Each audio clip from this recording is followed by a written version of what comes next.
Hello, everybody. Welcome. It's a nice little late night show, having a nice little late night snack. Little trail mix thing going on. Having a little coffee. Coffee. So, anyway, recently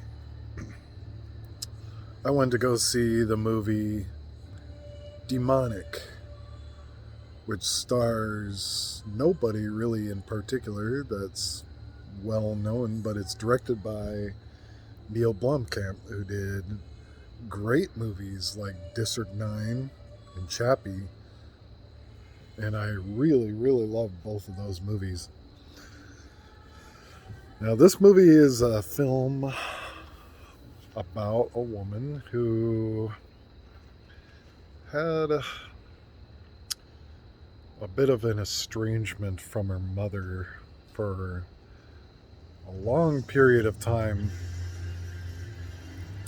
She hadn't seen her mother in probably, I think, something like 20 years at least. And then she meets up with an old friend of hers, and he says that he has some information for her. So they go and meet, and he says that he went to this new therapist, or like a therapy kind of place, where he is put under basically. And while he was there, he ended up seeing this woman's mother there. Didn't really know why she's there, but that she was in a coma. And this seems like a really interesting. This is what I thought was actually interesting. I was like, started off slow in the beginning, and I figured that it would start off slow and slowly pick up and get faster, kind of like a roller coaster. And it gets up there, it goes up, and then kind of swoops down a little bit. Nope. This is what trailed me off a little bit. I won't say anything yet, but I'll give a little more of a story to it. So, anyway, she's taken to this facility, and she wants to communicate with her mother somehow. So they're trying this new, like, experimental thing where they can actually hook up this contraption and see inside the memories of her. So basically, all of her past memories. There's a certain place that she saw years and years ago, and she had been there. And so, anyway, in this kind of dream state, they take her there, in which she is greeted by something that is very terrifying. And this is where the movie just trailed off. I thought it was going to build up to something big, maybe slow down a little bit, but maybe even pick up again, and just be really crazy and like a roller coaster from there. And unfortunately, the movie basically starts at the top and just very quickly took a dive. I was very, very disappointed because was kind of looking forward to this film until I saw the trailer, and unfortunately, the trailer literally spoiled everything about the creature itself, and that kind of ruins it for me when it comes to creature features. And the creature isn't really the main aspect of the film, and you'll see, like, if you end up seeing this movie, you'll see what I mean.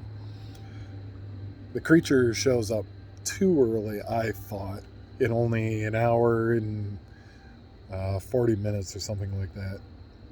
And yeah, I was just really saddened by this, being a fan of Neil's work. Um, he's really great. I think he's a very incredibly talented director. I was excited about his potential Alien 5, and unfortunately, never going to see the light of day. Um, I'm hearing word about District 10. Can't wait. So, another thing about this, like, it actually had my heart racing a bit. And it's like, this is literally the only part of the entire movie that really had any kind of like impact, any kind of like edge of your seat. There is a great scene where this woman is, waking up from a nightmare, or so she thinks.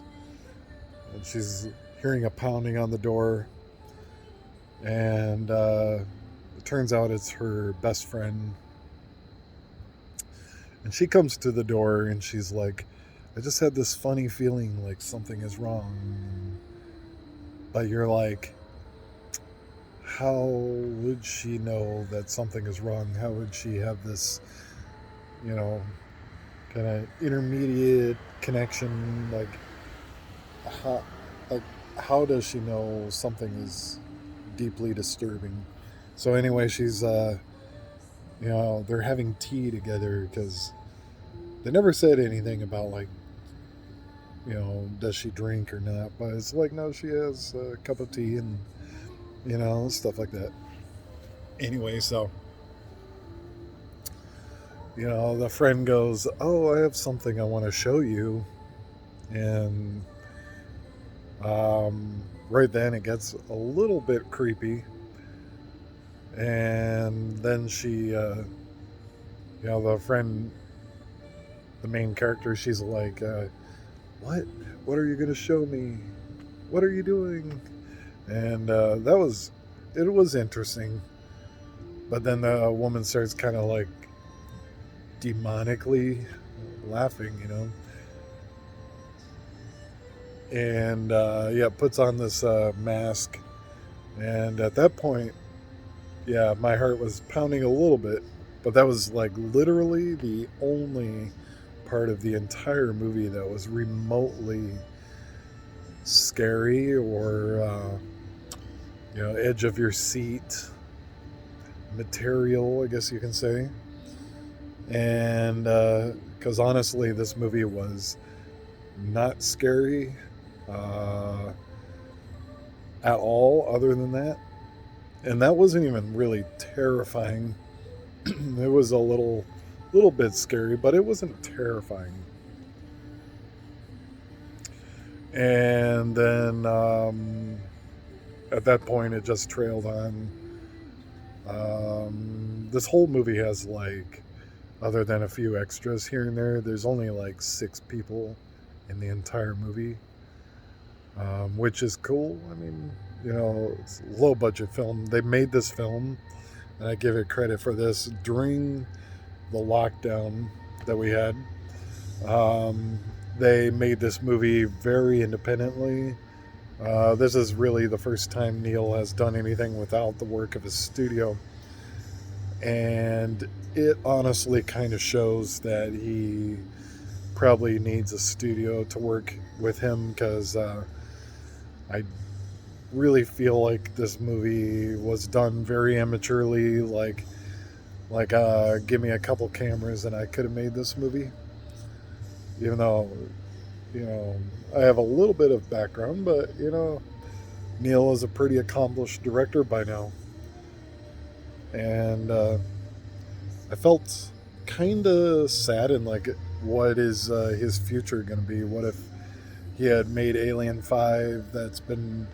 People have been wanting Alien 5 for the last, I think it was announced somewhere like 5 or 6 years ago at least, that they had announced that this movie was going to happen. And unfortunately, no Alien 5. So, Oh well. But yeah, Demonic unfortunately failed me, but I don't fault him at all. But if you want, go see it. I recommend it for a one time watch at least. It's interesting. It's okay.